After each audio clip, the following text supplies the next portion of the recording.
on in, come on in. We sure like to welcome everybody here to our teaching of pronunciation interest group webinar per year through CATESOL. And I'm Marcia Chan. I'm pleased to be here with my co-coordinators, Patrick. Hello, everyone. Happy to be here. And Donna. So happy to be here and hello to everyone. Next month is October for the state conference, and therefore we will not be holding a webinar. So our next webinar will be coming up in the month of November. Now let's find out what kind of myths Donna Brinton is going to tell us about and how she's going to use magic to dispel these myths. Giving it to you now, Donna. Right. Thank you, Marcia. And thanks to everyone who's attending. It's wonderful to see a few familiar names, even including a few former students. So that's really thrilling. And a few former co-presenters. Anyway, welcome to all of you to my Dispelling Pronunciation Myths presentation today. Going to be looking at a number of different myths. I'll be going through them and hopefully we'll be able to dispel some of these myths. So I want to just point out the primary sources that I'm drawing upon. And the first one is, if you're not familiar with it, you definitely need to run out and buy this book. And I don't make any royalties off of it. It's a book edited by Linda Grant, called Pronunciation Myths. And I wrote the epilogue in this particular edited volume. So I'll be drawing on that because in this epilogue, I do talk about dispelling myths. And the second primary source that I'm going to be drawing on is the CATESOL Journal issue 31 from 2018. And this is our in-house journal, which we are very proud of. I'm actually a former editor of this journal, and I've edited 2 theme issues. This is the second theme issue that I edited, this one with John Levis and the late Anna Wu. And this was a wonderful experience. And again, in this one, I talk a lot about pronunciation myths. The wonderful, wonderful news about CATESOL Journal is that it's an open source journal, which means that you can download all of the articles or any article that you're interested in from this particular issue. So let's go ahead and jump right into the topics. So as you may know, there is an abundance of myths about teaching pronunciation. Things like students' pronunciation would improve if they just practiced more. Or pronunciation is not much fun to teach because it's really just all about kill and drill.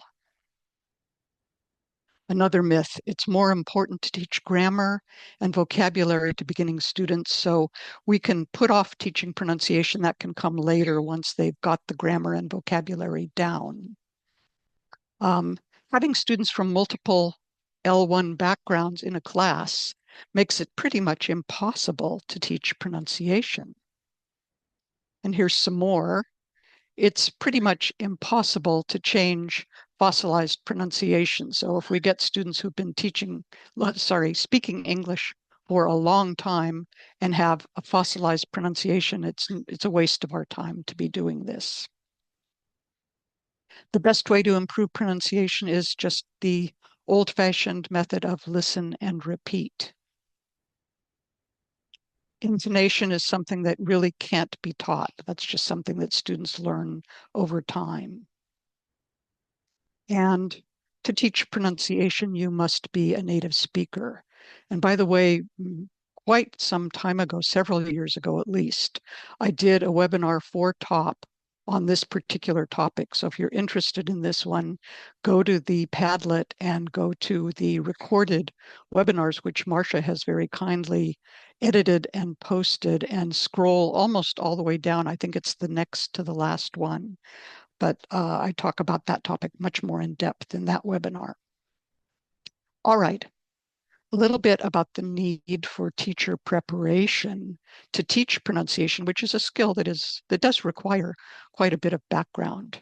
So the field of pronunciation abounds with these myths that we're going to be talking about, and these myths derive from lay beliefs about acquiring the sound system of a second language. Unfortunately, without adequate teacher preparation, teachers often buy into these myths and they remain unprepared and or hesitant to teach pronunciation. Here's the big question. Are L2 educators, or at least the majority of them, adequately prepared to teach pronunciation? John Murphy asked this question some time back, and here's what he came up with. He said, first of all, teachers feel in general, based on his survey that he conducted, underprepared to teach pronunciation. Second, they all in general believed that more training in teaching pronunciation was needed. Third, very few teacher training programs, even today, offer a full course dedicated to how to teach pronunciation. And this is, in fact, why my colleagues Marianne Selsmercia, Janet Goodwin, and I wrote the original version of Teaching Pronunciation, which came out in its first edition, and then which we revised in 2014 for its 2010 for its second edition. Stronger ESL pronunciation curricula are needed. Again, another finding from John's survey. Teacher preparation programs lack a pedagogical focus in the phonology-related courses they offer. And then finally, professional training in MA TESOL programs, for example, usually consists of a phonology component within a more general linguistics course. So this is not a really very happy picture, and some things may have changed since this survey was conducted, but I think most of these findings are still pretty much true. All right, I'm going to do a personal case study in second language acquisition, and Marcia and Patrick, you can help me here. Big question is, can you identify me in this photo? I'm one of the people in this photo. Which one do you think I am? It's the photo from, put it in the chat, 1960 to 1961. That's very Taken, tricky. it's not tricky at all. Take a look. Are you the one holding the baby? I am, Patrick. Very good. But you might have known that already. I'm No, not I sure. didn't. No. You I just didn't. You didn't. I am the looked one for holding the baby. Yeah. for Very the I am resemblance. good. the dorky looking one in the sailor outfit. Yeah. Yeah. So what happened in 1960 to 61 was that my father, who was a professor of chemistry at UC Davis, had a sabbatical year, and he trucked us all over to Stuttgart, Germany, where he was doing his sabbatical, and plunked us into German schools. I knew about 2 words of German, maybe ja and nein, and maybe bitte. And that was the extent of my German, but I had had 1 year of French. So this is actually a photo that was taken on our first day in the backyard of the flat that we rented. And these are neighbor children in addition to my 2 sisters. Patrick, can you identify my 2 sisters? Um, I'm not sure. I mean, I think yeah, no, I pass. You pass. How about the Marcia, one on the left looking toward that's one the, of my sisters. That's my youngest sister. okay, so Pretty do you have good. a sister that's youngest? So you have a younger sister or an elder sister? I have a younger sister and a Okay, youngest sister. that's your The, youngest the sister. one behind you with the hair piece? I No, No. how about the one behind the youngest? that's very good. Okay, so my 2 sisters, Louise, the one on the top row left, and Laurel, the one on the bottom row. So, yeah, here's what happened. We were plunked into German language school, German medium schools. And on this very first day, however, as I said, I knew about 2 or 3 words of German, we were conducting this backyard play in English, and the other child who was in that picture, the one with the hairpiece, kept saying to me, "Wie bitte, wie bitte." And based on my background in French, I interpreted this as "oui, bitte." So I thought she was saying, "Yes, please, yes, please." But what "wie bitte" actually means is what? I don't understand what you're saying. So she didn't understand anything I was saying, and we were trying our hardest to communicate. This shows us that learners tend to process lexical chunks at the syllable, word, or phrase level rather than at the level of the phoneme. I'm happy to report, though, that by about 3 months into this process, both I and my two sisters were pretty fluent in German. And this had to do with the fact that we were completely surrounded by German. And so, yeah, basically, I would consider that this was a very successful language learning experience, both for me and for my sisters. But the caveat here is why I was successful, or why we were successful, and why your students may not be. First of all, I was 11 years old. Here's another doorkeeper of me at that time. And that's at or around that sensitive period for phonological acquisition. I actually, by the end of this experience, even by a couple months into this experience, was able to pass myself off as a native speaker until I made grammatical errors and people would say, "Wait a minute, you're not from here." I was very, very motivated to sound like a German, act like a German, be like my classmates. So I was very highly integratively motivated.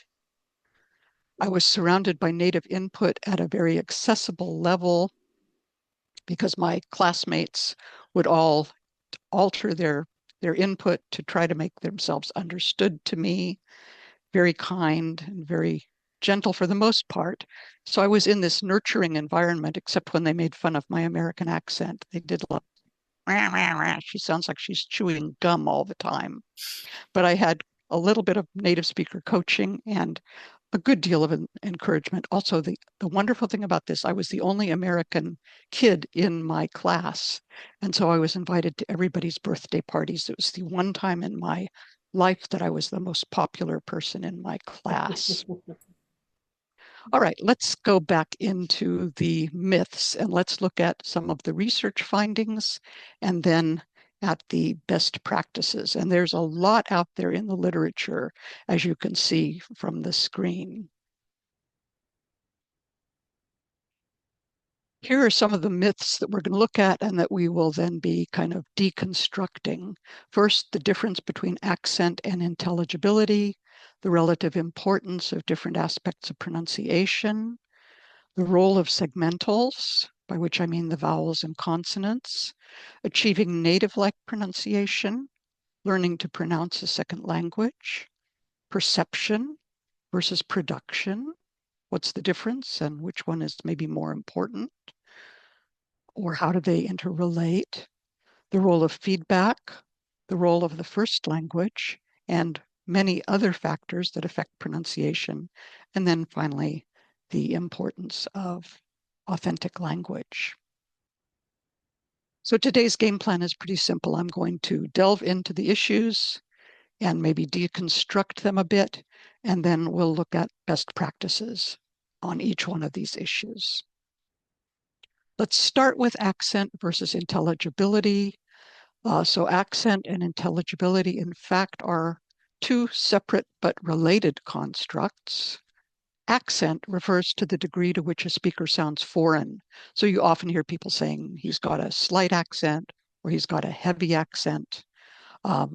Intelligibility, though, refers to the extent to which that speaker's utterances are understood by the interlocutor. So if a person has a slight accent, they may in fact be highly intelligible. Even if they have a heavy accent, but it doesn't interfere with intelligibility, that's a possibility. And then there's a close corollary of intelligibility, which is comprehensibility. And that refers to the degree of effort that's required on the part of the listener to comprehend the speaker. And these are constructs that Derwing and Monroe elucidated in their 2005 article, as well as many other articles that were written since then. But that's the kind of classic article in which they introduce these concepts and differentiate them. All right, what's the best practice that we can draw from this? Namely, the fact that the goal of pronunciation classrooms should be intelligibility and not accent eradication. Teachers should therefore provide plentiful practice with those aspects of pronunciation that most impact intelligibility, namely word stress that's placed on the wrong syllable, the misplacement of or missing prominence in a thought group.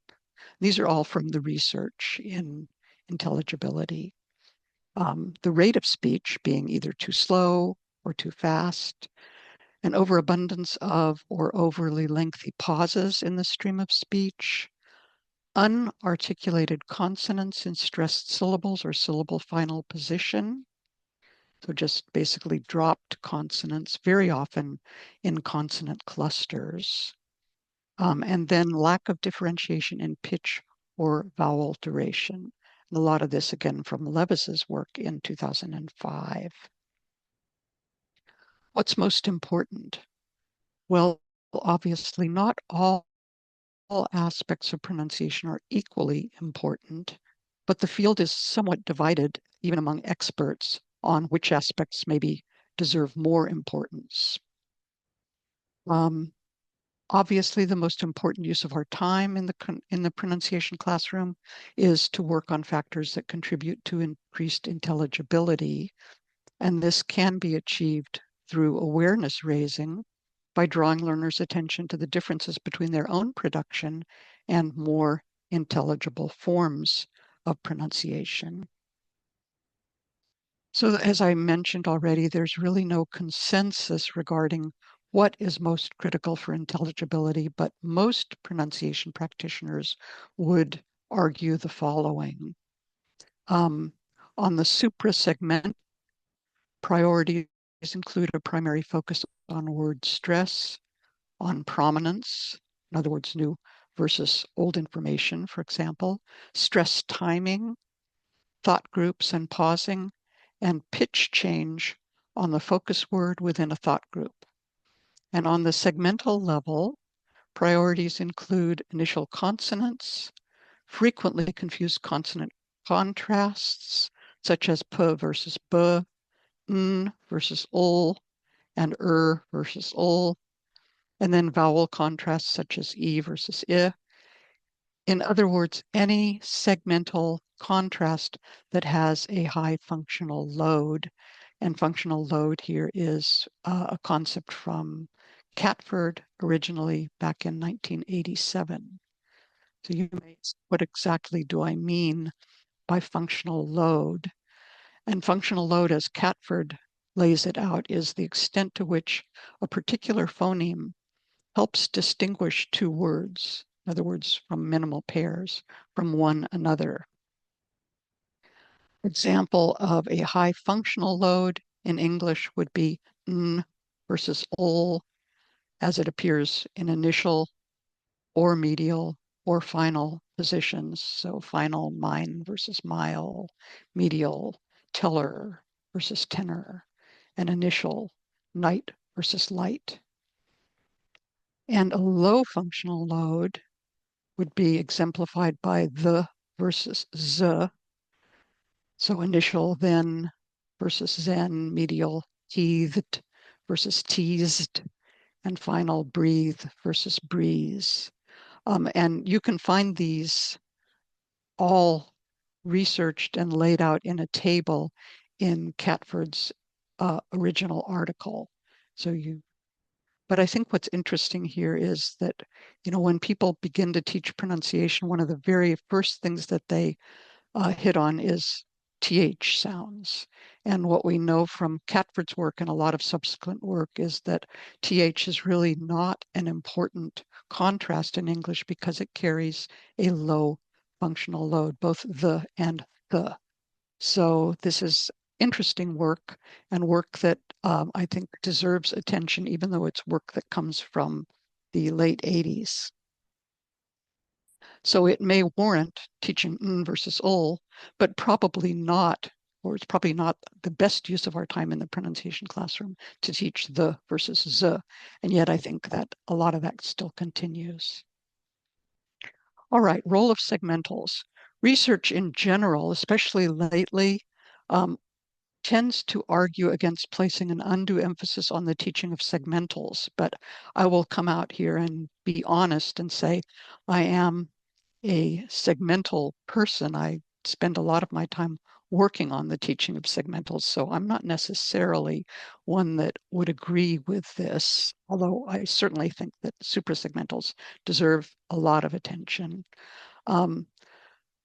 To go a little bit more into this, phoneme discrimination may not play a significant role in the listening process, such that learners recognize and access language via larger chunks at the syllable, word, or phrase level, as we saw before. Placing equal or greater emphasis on the suprasegmental aspects of language, such as rhythm, stress, and intonation, is likely to contribute more to increased intelligibility than spending all of our time on teaching the segmentals. So teaching segmentals nonetheless, and I'm saying this as a segmental person, remains important. Difficulties producing segmentals contributes to learners' foreign accent and can as well constitute as a barrier to their intelligibility. And here I think a lot about consonant clusters and languages that don't allow consonant clustering, and then those learners who have a tendency to drop one of the two consonants in a cluster. And I think this often leads to a lack of intelligibility. So work on segmentals should be integrated into an overall pronunciation curriculum, I would argue. And this recognizes the importance of the suprasegmental aspects of language. So my argument would be here, we should teach segmentals selectively with a view toward those phonemic contrasts that most impede our learners' intelligibility and that carry the greatest functional load. Back to Catford. What about achieving native-like pronunciation? So what we know from the research is, and actually from general consensus, is the majority of adult L2 learners will not learn to speak without an accent.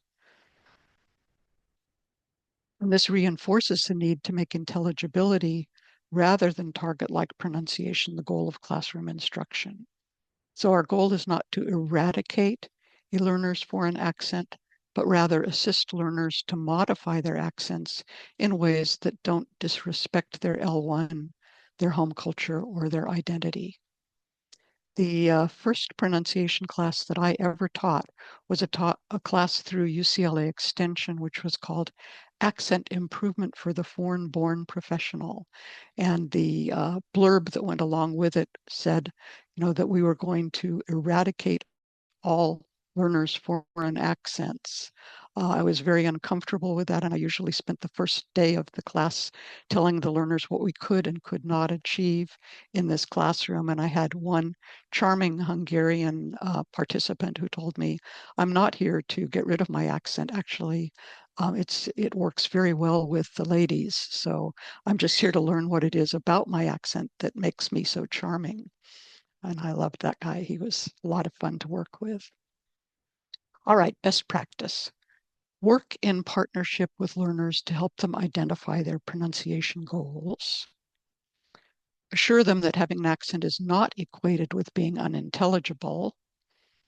Raise their consciousness about those pronunciation features that may interfere with intelligibility, because often learners are unaware of what it is about their accent that is making them potentially difficult to understand. Provide them with the means to alter these features, and when this is not possible, teach them to employ compensation strategies. So that's, I think, also important. I had a Taiwanese business person whose business consisted of selling silk flowers. And he told me that he was taking this accent improvement course so that he would learn how to say silk. And what he generally said was sick flowers. And people would say, we're not interested in sick flowers. We never did get him to do a very good version of silk, but we did teach him to employ compensation strategies. So he would say sick flowers, SILK. That was his compensation strategy. Then finally, practice ethical pronunciation instruction by being upfront and honest with learners about what is and is not attainable, especially when you're teaching a short course like I was in the UCLA Extension curriculum. All right, learning pronunciation. What we know from the research here, learning second language pronunciation is different from learning grammar or vocabulary. Like other learning to pronounce does involve the teaching and learning of rules. So there are rules in pronunciation, quite a few rules, in fact. However, in addition to employing learners' cognitive skills by teaching them the rules, it also involves auditory, visual, and kinesthetic modalities. And hearkening back to our CATESOL journal issue, the special issue on teaching pronunciation, Marcia wrote a wonderful chapter in that particular journal issue about the need to employ other skills as well. And so that I would highly recommend. So teaching pronunciation should involve the use of multimodal activities. For example, clapping or tapping out word and or phrase stress, and using gadgets. This is Judy Gilbert's term from her original article in 1991 in the Adam Brown volume, using gadgets such as rubber bands to emphasize vowel length, using kazoos to illustrate intonation contours, or having students do a walkabout to recognize the importance of stress-timed rhythm in English. And I was just going to show you, this is my, how much you can see this into the camera. This is my gadget kit with a kazoo and rubber bands and all sorts of other things that I use, including, Marcia, you'll be happy to know, there's a pair of chopsticks in there as well. Marcia had a wonderful session that she did on using chopsticks to teach pronunciation. All right, a lot of literature about this, so I've cited a few of them in the references. Perception versus production. First of all, we need to recognize that there is a very close relationship between perception and production, and I'm not sure that there is a final decision about which one precedes which. Do you need to be able to perceive a sound before you're able to produce it? That's the sort of general consensus, but I think there's also counter evidence that you may have difficulty perceiving something but still be able to produce the distinction. Nonetheless, there's this very symbiotic relationship between the two. So many learners, especially fossilized ones, have established their own perceptual categories that are colored by their first language. And this impedes their ability to perceive and produce more target-like or intelligible forms. And then studies indicate that work on perception leads not only to better listening comprehension, but also to more target-like production. Best practice. As per conventional practices, we should provide learners with copious listening discrimination practice prior to having them produce new sounds or features. And we should begin with awareness building and perception activities before proceeding with controlled, guided, and communicative practice. And this comes straight out of the volume that I did with Marianne Seltz-Murcia and Janet Goodwin, the 2010 version of Teaching Pronunciation from Cambridge University Press, where we argue that you begin with perception, analysis, and then you move into controlled and guided and communicative practice. Secondly, we should expose learners to a wide variety of target forms. So, for example, software programs, video clips, along with feedback on learners' ability to correctly perceive these targets. Learners benefit from targeted, explicit feedback. Shouldn't surprise us, but the question is when, where, and how. So this is especially important for fossilized learners, as practice alone without feedback can't help them to break this fossilization barrier. And then research into instructed L2 learning reinforces this importance of focus on form, and this out of Rod Ellis's work, for example. Best practice feedback needs to be integrated into all phases of pronunciation instruction, beginning with work on perception and continuing into the various stages of practice. Feedback should be judicious so as not to overwhelm learners and undermine their confidence. The type, role, and extent of feedback may vary depending on the stage of practice. So there may be varying degrees of feedback in the controlled or guided or communicative phases of practice. Especially with the communicative phase, we don't want to interrupt the communication process by giving feedback and breaking down this communicative experience that learners are having.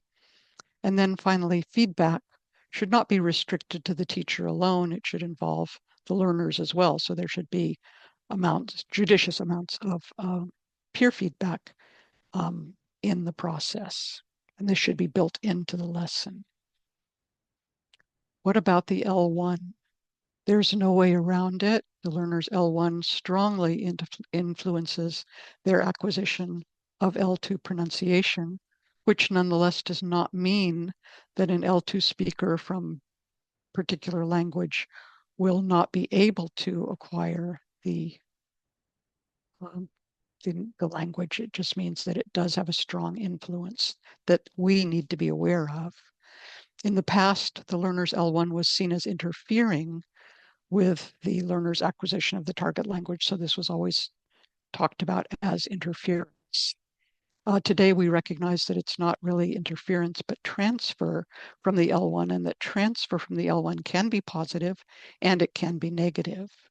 And then we need to recognize that transfer alone doesn't account for all aspects of L2 phonological acquisition. Best practices here. Pronunciation teachers should be aware of the differences between the learner's first language and the second language, and they should help to raise learner consciousness about the differences between their L1 and the L2. And if you're not familiar with the volume Learner English by Swan and Smith, I strongly recommend that. That is a wonderful volume that helps educate you as a teacher about differences in a wide variety of languages. Not just pronunciation, but differences in grammar and vocabulary as well. In classes where the teacher and the learner share a first language, the teacher can share tips about how she or he mastered these particular pronunciation features. That's assuming that the teacher is a native speaker of the student's L1. And that's one of the tips that I give in the other webinar, or one of the findings that I came up with in the other webinar, is why it might be important for the teacher of pronunciation in this type of a setting to not be a native speaker of English. And then in classes with learners from multilingual backgrounds, as I just mentioned, taking a look at Swan and Smith's Learner English to educate yourselves about learner challenges. So the reference to that is in the references here that we'll be sharing with you. Other factors.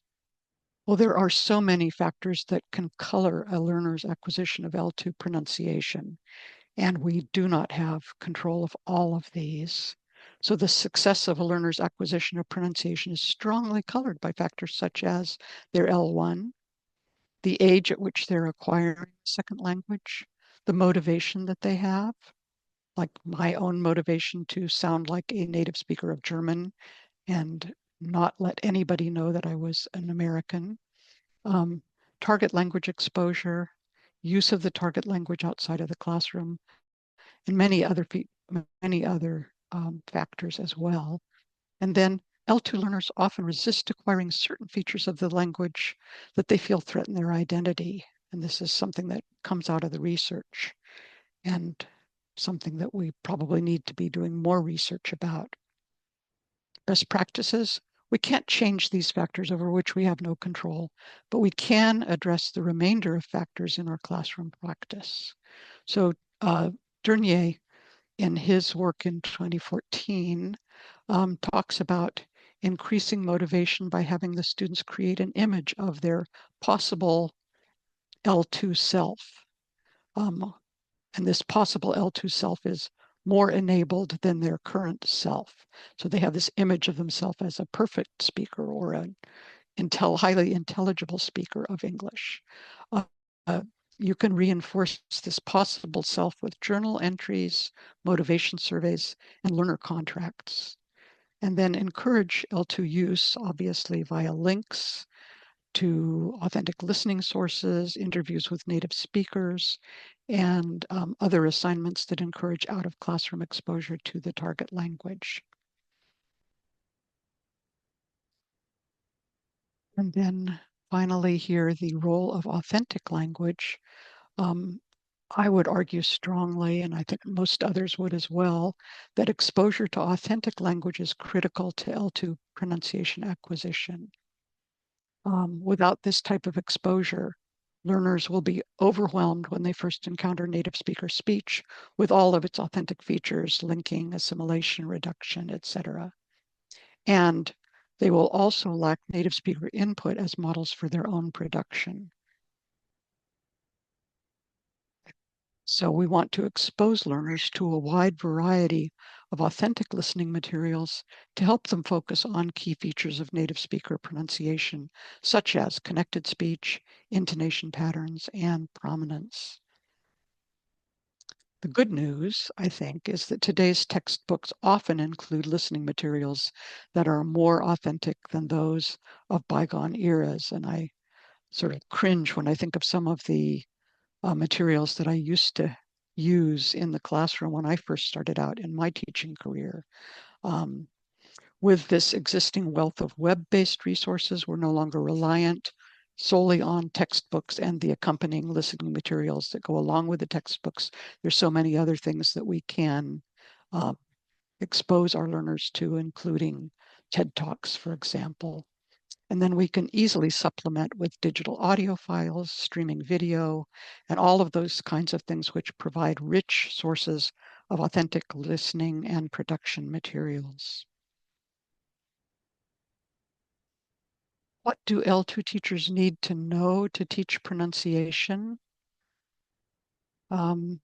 Here's from Murphy's 2014 work, the L2 teacher's knowledge base. So starting with knowledge about language itself, knowledge about second language acquisition, insights from research, as I presented here with the myths, and then what are the informed pedagogical practices that come out of the insights from research. So what is the evidence-based type of practice that we can be using in the classroom?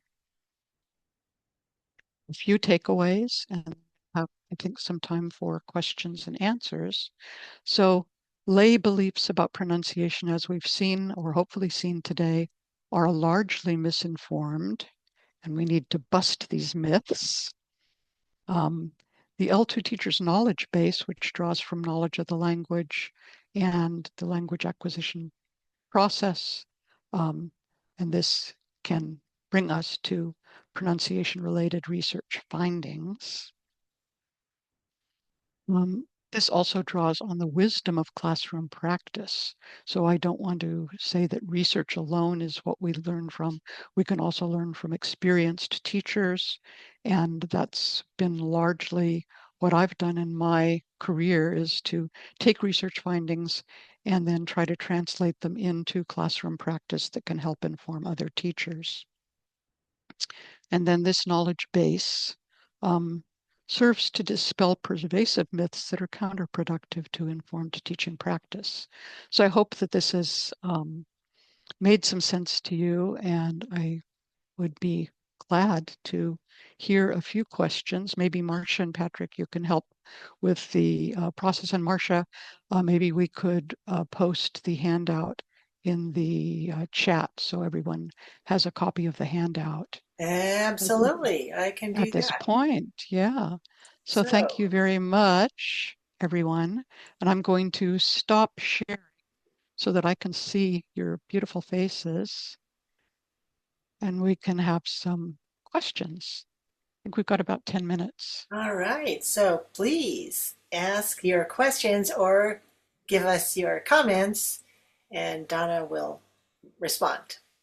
Trick, do you want to sort of be the person who manages this? Sure. If you'd like to open your mic, unmute yourself. We certainly are a group that loves speaking and pronunciation, so don't be shy. Yeah. Otherwise, you can post I see a lot of something in the hands that are chat. A coming up. question coming from Patrick. Yeah, Patrick. thank Okay, hi, you. Patrick. Thanks for this. This is great, and thanks for your past work. And Marcia, thanks for yours too. Your textbook wise, I've drawn upon both of you and learned a lot. In the teaching of the importance of stress and unstressed syllables and helping students grasp that, I feel it's helpful to teach the schwa very explicitly. How do you feel about that? Absolutely. Is that a myth? Do I not need to worry about that so much? No, that is not a That- myth. Schwa is probably the single most important phoneme in American English or in English in general. So yes, definitely, you're on the right track there, Patrick. Okay. And um, do you feel along with that, besides just on the segmental level, do you feel like is there super segmental applications of the schwa that come to mind, like other than weak forms and strong forms of uh, your typical like pronouns and conjunctions? Honestly, don't think we can teach rhythm and stress without a knowledge of schwa. I think that goes hand in hand. I see people who are nodding. Tamara, I Okay. see you nodding. Marcia, I see you nodding. Yes, Because so the schwa definitely is so part of the whole thing about long and short, and that is the rhythm, right? Anything. I mean, if you know anything about music, and you know their whole yeah, notes, half notes, quarter Yeah. notes, eighth notes, 16th notes, and so forth, like that. That changes exactly. the rhythm of a song and of your language, right? Oh, And so good. we know that the schwa is so short and weak that it could be either it or but whatever it is, it's so short compared to other vowel Yeah. sounds within syllables. It's extremely important to Oh, integrate that. Yeah. I really appreciate that analogy because I am a music guy and that makes Oh, a lot of good. sense. That makes a lot of sense, and because I haven't really, yeah, that helps me see sentence level schwa importance, not just syllable level. So What's Right. your music? I like piano and guitar, and Okay, I so like to sing show tunes, folk tunes, old time. right. Okay, so Yeah. you Yeah. understand about rhythm then, how that rhythm and music. I mean, that whole analogy between rhythm and music and rhythm and language is very valuable. Okay, thank you. I think my students will appreciate that analogy too. Thank you. I feel like this is something I haven't had a lot of feedback on, and was wondering if I was just, Wild Maybe West in there's it. a past webinar that we could recommend, That'd Marcia. be great. Can you come up with one that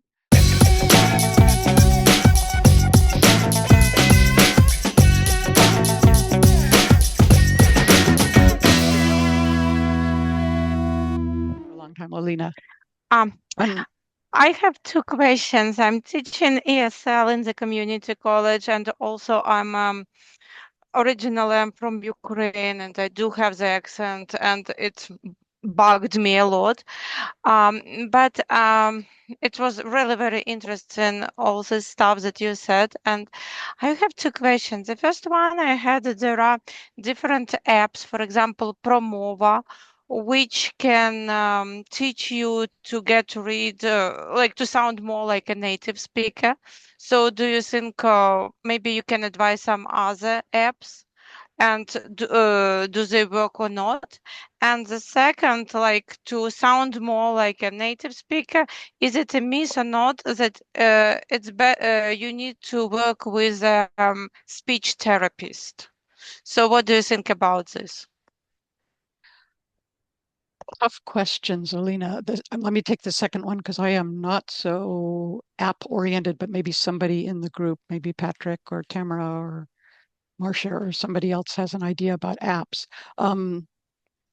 Back to your second question, though, it may be helpful to work with a pronunciation coach rather than a speech therapist, because a speech therapist is probably not quite so up on working with accent and second language speakers. There are tons of these pronunciation coaches out there. You might want to join either the LinkedIn top network or the Facebook top network, because a lot of these people have been posting comments there, and you might find some of, and I've been also um, reposting some of their comments about how they work with their learners. So that might be very helpful to you. And it's free for anybody who wants to join either if you're a Facebook person, join the Facebook top network, or if you're a LinkedIn person, join the LinkedIn one. And very frequently I post the same thing to both of those. Anybody have comments about apps? Yeah, I think I could address this question. I think that in terms of for apps that um, are marketed to individual learners that are able to give individualized feedback with speech recognition and a generative AI made comments, Elsa Speak and Bold Voice are considered the market leaders right now. So I'll put down links to both of those in the Yes, chat. please. Yes, please. That's very helpful. Thank you, Patrick. Maybe we have time for one more question. I had a question. Is that Yeah, Rebecca. Rebecca? Hi, I'm Yes, please. Rebecca. Yeah, Hi. hi. So I was wondering about if you have any recommendations of textbooks. So I teach a beginning level class using Judy Gilbert's Clear Speech from the Start. Mhm. And I feel like, I mean, it's fine, but I feel like there must be better ones out there. And when I look for pronunciation textbooks, I feel like there's not many, or they're all out of print, or they're very inaccessible for the students to um, like find or get. Or do you have any recommendations? I know you have like authentic speech, like TED Talks, I think is a little bit But much since for I these teach her, beginning like, learners. yeah, the ones I have Yeah. are like very beginning, like when we start with Hmm. the alphabet, that's like perfect for them, like the alphabet sound. Right. Yeah. Yeah. I've been pretty disappointed in what the publishers have been putting out. Tamara's nodding. I think one reason is that they don't make a lot of money off of these textbooks, and so therefore they've sort of quit producing them. And um, from my knowledge, Judy's series is probably one of the very few that is aimed at really beginning level learners. And it's not a recent textbook, and I think it's got its strengths, but it probably also has its weaknesses. So I understand what you're saying, Rebecca. Anybody have suggestions for a beginning level textbook for pronunciation for learners? I'm sort of drawing a blank here. I put it in the chat. I really I like Well Said Intro, Linda Ah, Grant's okay. book. I don't know, it's probably like a A2 level, I think is maybe about the lowest, suffer level A2 that it would go. It's not for absolute beginners, Beginning but beginners. yeah, Hmm. but I like it a lot. It's lower level than Well Said. Well said intro. That's Yeah. great. Thank you. Maybe you could Donna, we combine the actually two. did a webinar a few years back on uh, the textbooks that are available. I think Ah, maybe okay. So you, that would you be in were the in in the attendance, Padlet. but we brought in a bunch of texts and discussed their Yeah, pros you can and find that cons. on the Padlet, definitely. I strongly recommend going to that Padlet because there are how many total? It's a large number of webinars, all available to anyone who wants to look at them. Yep. So there's a lot that you could learn from going to those other webinars and just picking and choosing the ones that appeal to you. I I just was wanted kind to of point out amazed that when I went, yeah, go ahead, Marcia, sorry. About the free OER, open education. What does that stand for? Open educational Yeah, resource. right. So the teaching pronunciation with confidence that was published by Iowa State. Iowa State, Yeah, right. so teaching pronunciation with confidence is a resource for English teachers and learners. I don't know whether it addresses beginners, but it's free and you can take a look at it and see Free, whether yeah. you can find parts that would be helpful for your learners. Thank you. Yeah, for that. All right. Well, thank Okay. you, everyone. I want to say a big thank you to Donna Brinton for this awesome presentation. I think we've all learned so much. Again, I'll say that in October we won't have a webinar, but we will be there at the conference, and so be sure to be there because TOP will have a session, and also come back in November. In November, we're going to be listening to how to teach pronunciation to young learners. Thank you all very much for your participation. Thank you so much. It was a pleasure working with all of you, and good luck with your pronunciation teaching. To see you all in a conference at some future point.